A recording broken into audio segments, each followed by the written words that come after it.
Monster Musume is an ecchi harem anime that aired in 2015. I remember it being enormously popular. I hear ecchi and my mind goes High School DxD, High School of the Dead, K-On!, and Monster Musume. I watched a lot of stuff when I was younger, but again, Monster Musume dropped in 2015, and by that point, that kind of bitchless behavior mostly left my body. Mostly. So I have massive FOMO. I went to check the show out, and the show was bad. And I mean fucking bad. But it's blissy.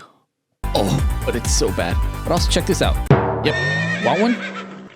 I don't know what kind of person this anime was made for. I just know that they shouldn't be allowed near playgrounds, farms, or me because I will go to prison. But at some time, I realized this video would be hella funny. A lot of you enjoyed it when you were younger. A few of you are very mad at me for the intro, and many of you like me haven't seen it. So let's take a look back at Monster Musume. I thought I was gonna die for a second. I can't take much. Please stop giving me a look back at Monster Musume. In this world, the Japanese government hid the existence of monsters for no reason, mind you, and then 3 years ago decided to reveal the existence of monsters for no fucking reason. Thanks to that, the inter-species exchange was created to help humans and monsters get together and learn each other's culture. Our main character is a subservient goober that's accidentally been put in charge of a giant snake, and the first episode pretty much tells you exactly how the whole show is going to be. He takes the snake girl shopping, he cooks for her, he jerks her tails off a little bit.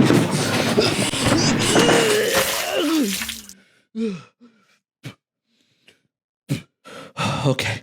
And somehow every single event ends with a 2 and lewd situation where he rejects her advances, and because the next stupid ass thing that doesn't make sense to preserve the racial purity or something, a human is not able to live with Snake Lady, nor Bird Lady, or even Slime Lady, or else he'll be thrown in jail and the monster will be deported. However, there is one way for the main character to have you know what with one of the girls.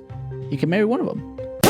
Main plot point behind show! Let's go to episode 2. It starts off with him being kidnapped by Harvey. Instead of shooting her, he buys her ice cream. That's what us nice guys do. Maybe we'll get a kiss out of it. She of course spills the ice cream because she's fucking stupid. But what happens next would change my life. Yay!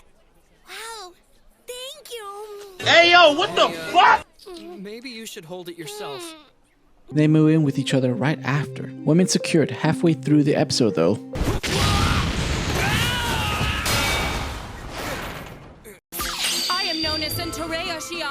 They ride around town and we get to see those things like 11 times. He jumps in front of a plastic store for her and she decides to be his slave for the rest of her life. I'm barely exaggerating. Episode 4. A slime named Sue sneaks into the house and decides she's in love with the main character. She's actually pretty chill. I have nothing bad to say. Sue fucking dies. Main guy fights super hot monster girl. She falls in love with him. Excuse to have main character touch boobies. Repeat. The show is quite formulaic in the sense that there's not much of a plot, but more of a and then he finds this girl today, and then he finds this girl tomorrow. And I'd be lying if I said that's all there was to it. Episode 6 is about a bird girl laying an egg, and some pervert hears about it, basically claiming he's from Discovery Channel and must film that egg coming out. Where does the egg even come from? Oh. In the end, everyone finds out he's lying, so MC takes her warmly, freshly laid egg, throws it up and pushes the shit out of it. And then he's like, oh no, it's not her egg, and everyone's all happy. Let's move on to episode 7. A bunch of orcs take hostages and brandish illegal guns. Their demands are simple. They want all adult manga to change their protagonists to orcs, paired with female knights. Your body doesn't lie! I hate to admit it, but it feels So I'm watching this thinking it's kind of funny and they just murder some girl. It's a teenager show, so I'm just like, oh, she'll live. Actual gore appears on screen, which was just an unreasonable alpha move, which I was forcing myself to watch the show. Prior to around this episode, I was paying a bit more attention. It became easier to press the next button. The show never takes itself too seriously, so there's a subtle charm to the stupidity. I feel like the characters were growing on me, and although dysfunctional, the pieces were starting to come together. This is called Jitters or decays. I had forgotten to relieve myself before watching the show, and my judgment was clouded. This is rookie stuff, man. If you find yourself liking an edgy, just, you know, and magically you're like, what the hell is this voice acting? Why is the art so busted? You realize that it's goofy, it's quirky, there's no content. 70% of the show is about creating the most explicit scenarios possible for the main character. I can't show you like any of them, but they're there. 25% of the show is set up to that epic ecchi moment, and 5% of this is creepy cult-like opening.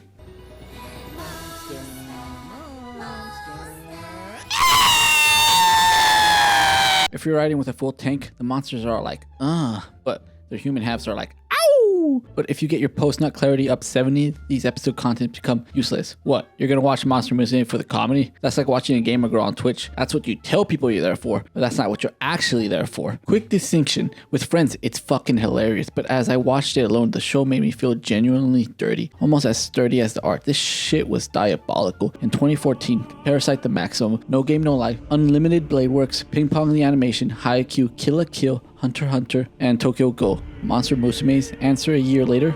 Those fish look like they're kissing, don't they? I can't point to anything specific. It generally looks like garbage aside for 4-second bursts once every episode. Art also looks decent anytime boobs or butts are drawn, but the show rests so many times throughout the show it stopped meaning anything to me. They were but circles with another circle within another circle. Fun fact, the slime has inverted nipples. Now why would a slime have inverted nipples? It's made out of slime. His eyes are weird. I found out later that this is pretty important. Once an episode, they give him eyes, and that's when the author tries his damnedest to make an emotional moment happen. But that can't happen because you've written these women to have no personality or wit. They're just pee-pee pockets. No doubt you've also noticed I refer to him as main guy or he instead of his name. That's because I don't think he has one. Throughout the whole show, they only call them darling, honey, schnookums. Apparently babe is one of them. And after a while, I was like, oh my god? He doesn't have eyes so that you can self-insert on the fucking main character. They don't call him by his name so that you can pretend you're him, and the author pretty much confirmed that they made him look stupid on purpose. He and his snake girlfriend are on a romantic date. Things are going pretty well. Then the camera pans over to him. Stone cold retarded. On purpose. Monster Musume is real with plot holes. It's not that funny. The art blows. The characters have no soul. It's not a good anime, but that doesn't really matter because it's written for... The show is literally just the author's fetish, which I think is a badass move. Hokkaido told a story about how when he was a kid, he bought this special gamers magazine that had a cat girl, a vampire girl, and a snake girl. A normal person would look at this and think, those ones are hot. The fuck is up with this one? It's an animal. That's not how it happens for some people, I guess. Here's what the author thought.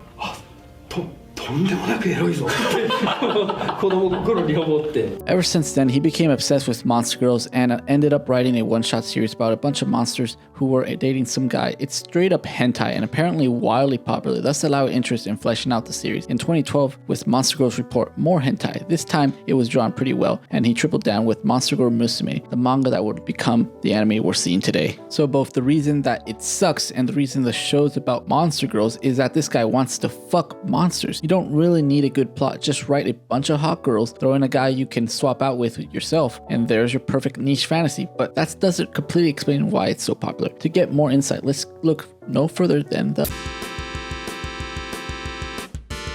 I found a couple threads on Reddit that can help us out. Oh, here's an answer already. It caters to my fetishes, so I love it to pieces. Awesome, that's pretty much in line with what I thought. Started out as a guilty pleasure, but now it's just pleasure. Relatable, that happens sometimes. Instead of the usual generic cast, they have their own characters. Kimoto is a generally good person who excels at cooking, cleaning, sewing, and other waifu duties, which is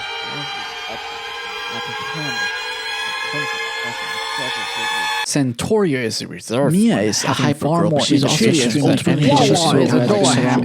creature that Sue is a combination between the pervert, the pet, and the daughter. Let me fix it for you, bro.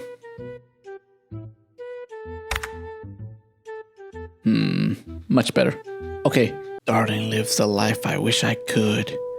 Jesus. How about some anime websites? Is it bad that I'm watching this on my school computer and that they're watching my screen? Brian Gamer, I think it's safe to say you're fucked. I don't know if snakes have genital. She's half human, I mean. Look at her ears. Those are... Even snakes have genitals. How do you think they populate? That was... Bro. Sheesh, these hot animals are making me want to come. I had the bulges in my pants and etc. Boner. Not even 3 minutes Not in even it's 5 already minutes hard. in, Another fetish, hard. hell yeah. Overall good, but got some lewd scenes. I'm underage, actually. I am so happy with what I read these comments, but I can't show you a lot of them. They do give a bit of insight into what most of the audience is. The ones that can type are like, yeah, that's my fetish. The ones who can't are clearly young men who are in fucking English 1-2 right now watching the show in class.